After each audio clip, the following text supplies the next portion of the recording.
Well, welcome back to part two of our Sheffield Live show on a Thursday with the former Sheffield Wednesday goalkeeper and manager Chris Turner, and with Worksop Town manager Craig Denton, looking for a 22nd successive victory, no less, in a end-of-season cup final at Doncaster on Monday night. Wakefield AFC, just to kick off this with something a bit different. When you were in a couple of months ago, I think you had a project on the go, but we couldn't be specific. You couldn't be specific about it, and you're now heavily involved with effectively a new team at non-league level called Wakefield AFC. That's right. Yeah. Well, I mean, it's the biggest city in the UK without a professional club. Yeah. I mean, we're not like professional, paying all these players all these vast sums of money. No, it's the complete opposite. But I was asked if I would get involved, and I did last August. And we've been working it, and a big part of it is the Wakefield Council, Wakefield College, which is going to be a university, and obviously Wakefield Trinity.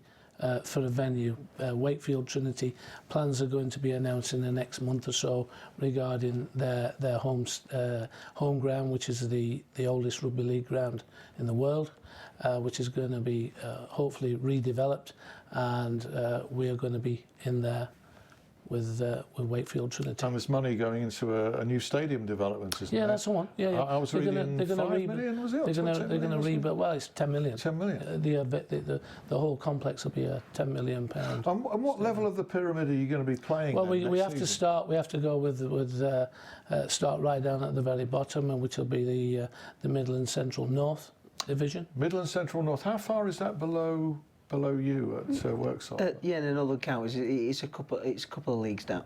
A couple of leagues down from you.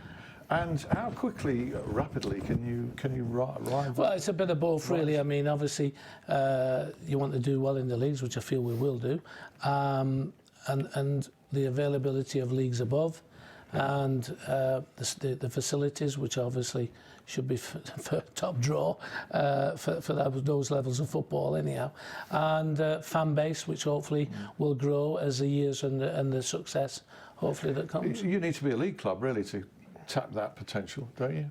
Well, I mean that's a long way down the line. I need a pair of binoculars to look that far up. But no, I mean it's a project. It keeps me occupied for the next hopefully 10 years in and around football, and seeing something develop from nothing to whatever it can achieve. There's an interesting way that you're financing a first team squad there, and we'll come to that a bit later. I made a mental note about that. Yeah, it's rugby league town, isn't it? As well around there. Really, yeah. City, rugby league city.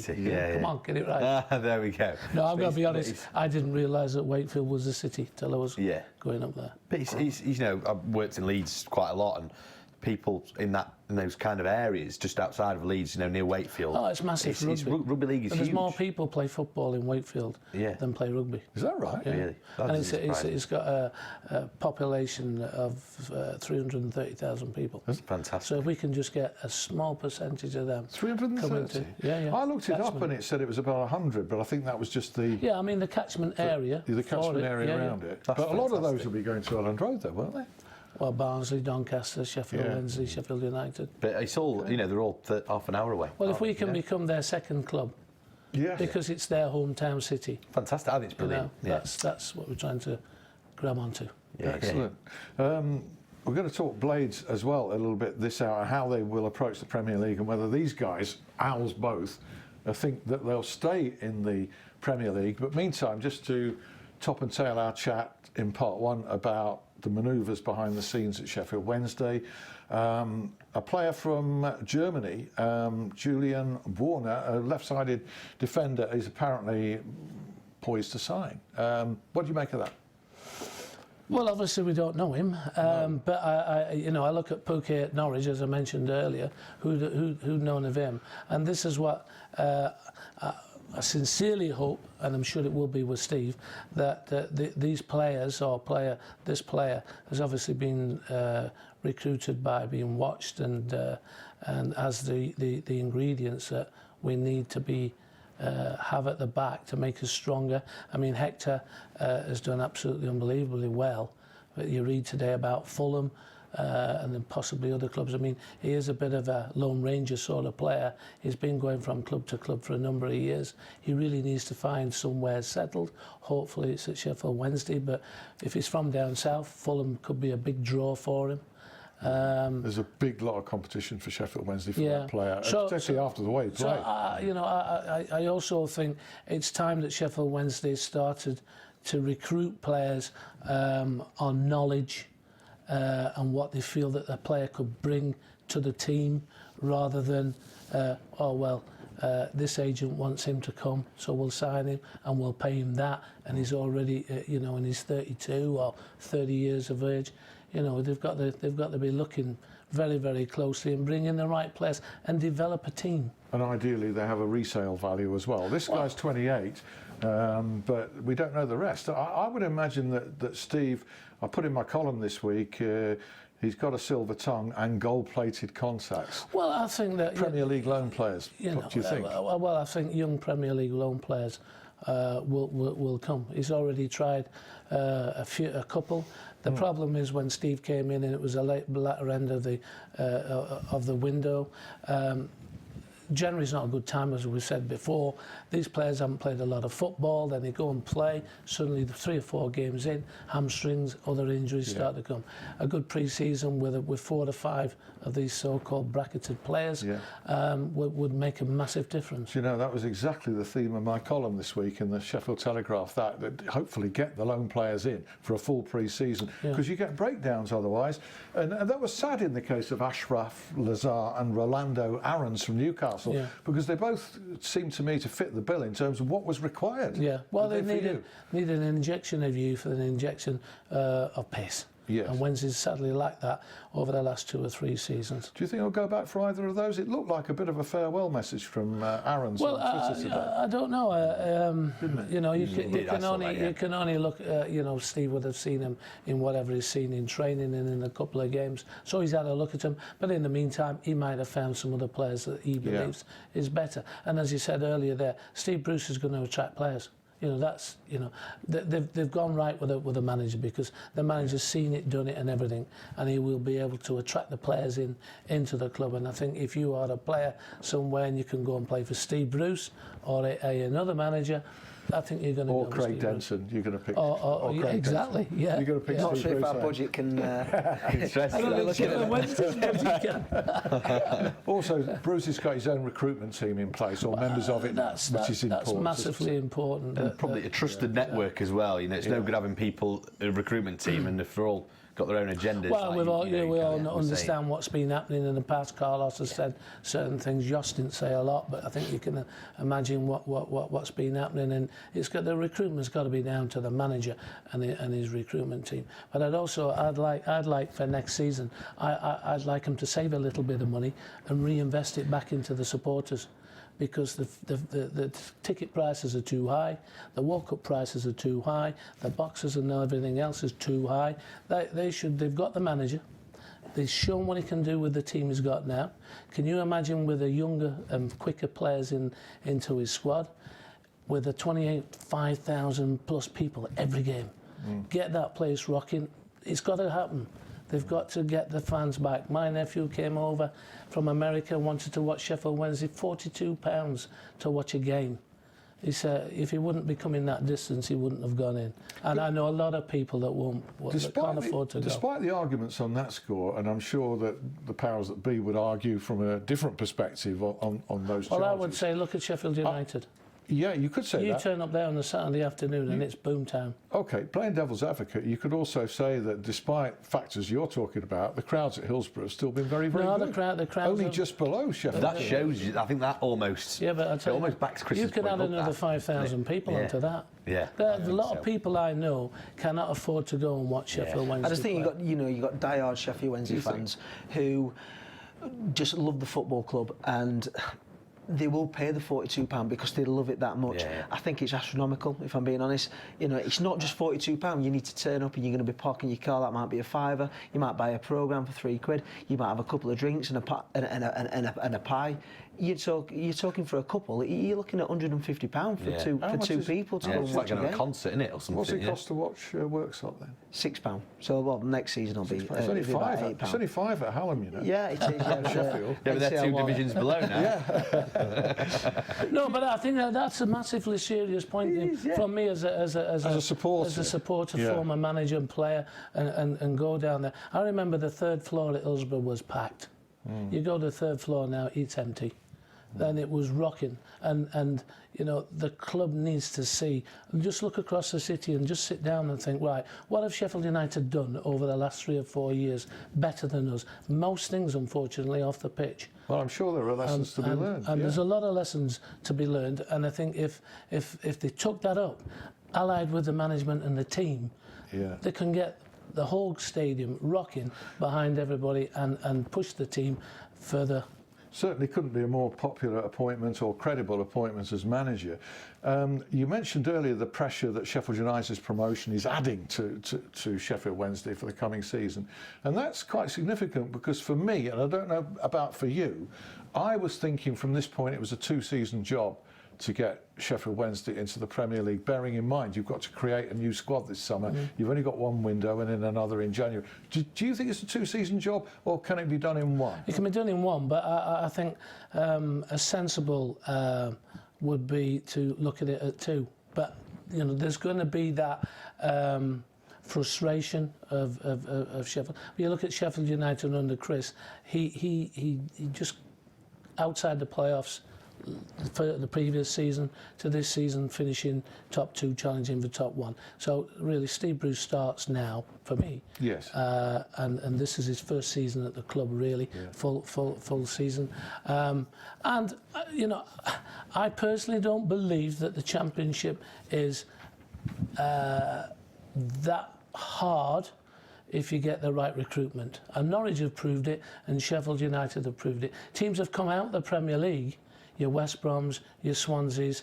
West Brom to a bit have done okay this season. They're in the playoffs, but you'd expect better. Swansea's failed, and the other team, Stoke have failed miserably. Absolutely, with the players they've got. With the players they've got, but that's a problem because players come down thinking they're better than the Championship League, and they find it hard. It's a tough league physically. Yeah. Okay, well, let's move on to Worksop. We'll come back to Wednesday and we'll talk about United as well. But some of the stats behind your season. I mean, it's the first league title for starters in 46 years. The longest unbeaten run since 1948-49. I think, James, you made a point before we came on air. They haven't lost a game in this year. 2019. Yeah. I mean, it's ridiculous, isn't it? And the attendances, we're talking attendances, it's all relative. In terms of NCEL average attendances, you're way out in front, an average of 509. The next is Knaresborough on 193. And you had a crowd of 1,628, which is an NCEL record. Yeah, that was the game against Penistone Church, wasn't it? Yeah. 1,600, which is just absolutely fantastic. You know, for the players and myself and everyone connected to the club, it was amazing to see. It's like a league club attendance. Yeah. You know, Yeah, isn't it it? is You know, it's really. like lower league club The attendance. League 2 attendance at Morecambe or somewhere like that, Yeah. you know. It wouldn't It's be out of incredible. place, would it? Accrington. League One. It is. Yeah. I mean, League One. yeah. I mean, that is incredible. I mean, that's like it's a nice taste to that, isn't it? And also for the players you've got as well, and you know, and for yourself, you must now be thinking, right, we want that every week, you know. Of course, yeah. You know, I just think, you know, with a lot of the Worksop Town fans, your Sheffield Wednesday fans and United fans, you know, whoever's playing away, they might come and watch Worksop. But I just think this season we've had like a cohort of fans who have travelled home and away, which has been fantastic, to be honest. But if we can start hitting those numbers and attendances next season on a more, you know, continuous basis, I think, you know, that'll be great financially for the football club, and it'll obviously spur the players on and the team. Potential's unlimited, really, there. You know, at non-league level. I'm not sure about the football level. It's the same as you. You know, it can be a long way away. What about your own personal ambitions? You know, on the back of this, it's captured a lot of attention. Where do you see your your career going? Sheffield Wednesday. Well, you know, yeah. stranger things. I think you know, it's the first time I'm going into the Evo Stick League, so you know there's more demands on that. You know, I need to find my feet, so I need to make sure that I don't run before I can walk, sort of thing. And you know, I think Worksop Town is the greatest club in this particular area for me to be able to develop. So if I can, you know, I see myself with Worksop Town over the next couple of seasons to see where we can get to. You know, it's exciting. It's a great club and it's got a great infrastructure, but you know, it's a different level where we're moving up to. You know, we'll probably have a few bad patches next season. You know, that's gonna happen. And when you do, levels. I've no doubt you'll get some of the social media comments that you've had to put up with this season. That I know that you've stored away. Oh yeah. You know, that's those people must be feeling very stupid now, mustn't they? Well, to be honest, I speak to most of them. Oh, you know? Yeah, the supporters. I'll always go, you know, into the bar after the game, and you know, we'll have a little bit of banter and a good laugh. So, what do some of those say now when they? Some of them have bought me a couple of pints. I should think. Yeah, I should think and so. shook me Yeah. hand, you know. Yeah. But you know, I'll come to the football club, and you know, I had a bit of sort of past in terms when I was the Renef manager and did quite well there.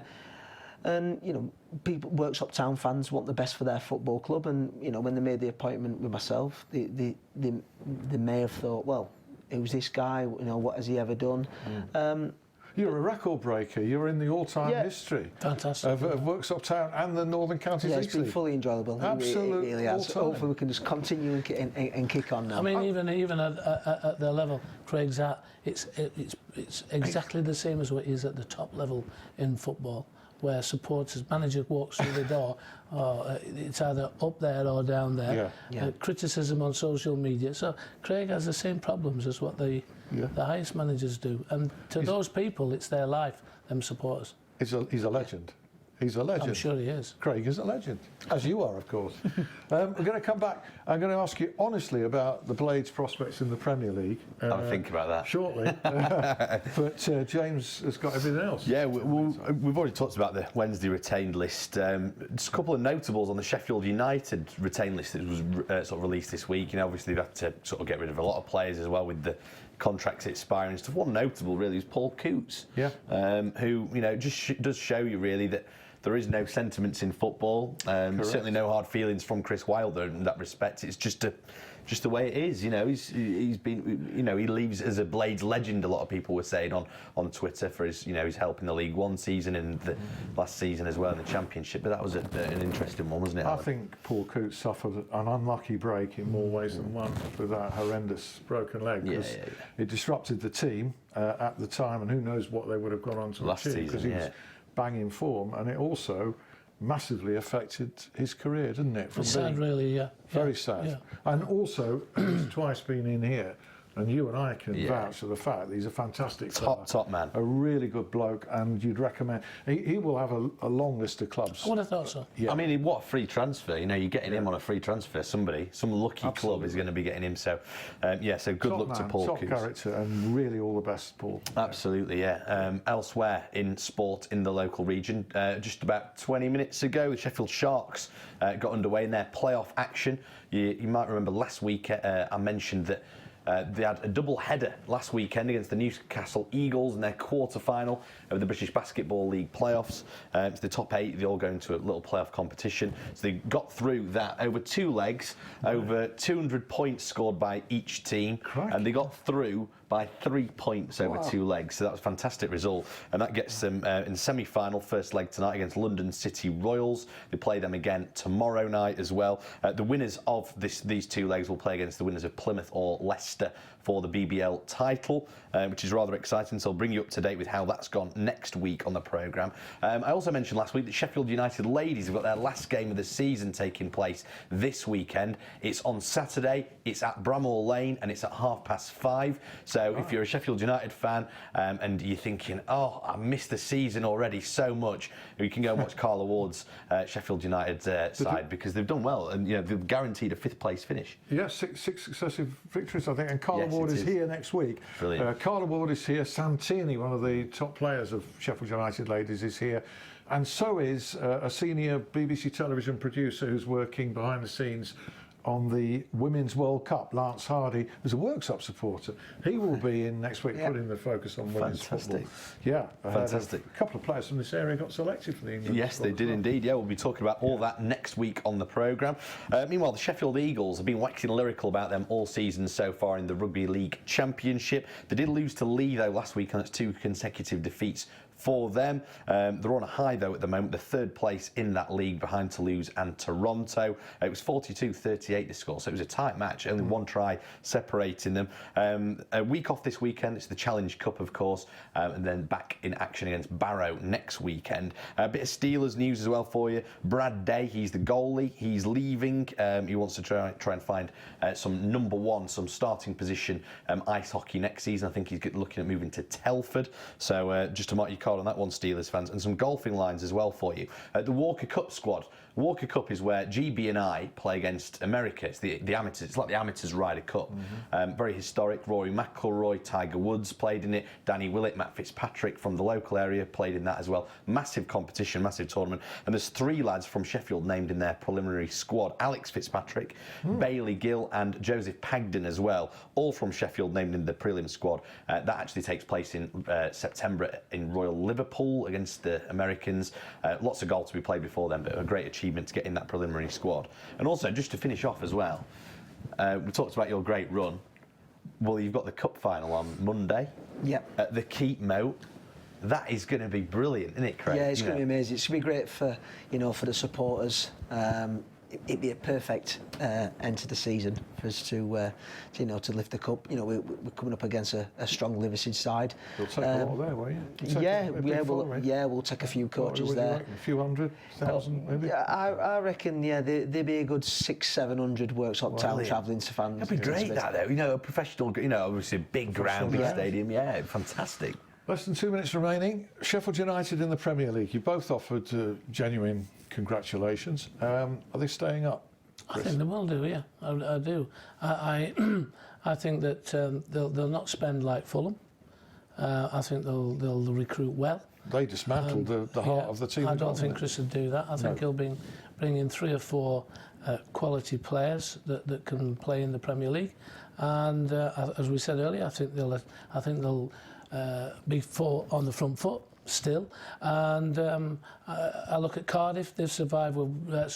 They took it right to the very last game. I think Sheffield United's got a better team than Cardiff. Yeah, and of course the one team that did really well is Wolves. Wolves did spend a lot of money. They've spent a lot of money. I don't see Sheffield United doing that, but I think with Paul Mitchell as the recruitment guy and Chris and Alan, I think they'll bring in players that will suit the Premier League and their style, and I don't think they'll fear anybody, in all honesty. No, attitude and mind, and certainly massive support from the crowd and the fervour and enthusiasm of that season. Well, I think it as you say, it carries on, and the momentum, and I think a lot of clubs won't fancy going to Bramall Lane, in all honesty, because I think they know they're being for a tough game. The Champions League winners are going to be there, whether it's Liverpool or Spurs are going to be at Bramall Lane next season. That's something really to look forward to for all of us. Meantime, our hour, or nearly an hour, is up again. Time flies, as they say, when you're enjoying yourself. This will be on my YouTube channel as usual later, repeated here at 11 p.m. Remains for me to thank the Regent's manager of the season. Absolutely outstanding. Craig Denton. Thank you very much. And Chris Turner. And thank you guys, and James as well. And we hope to see you next week. Bye-bye. Bye.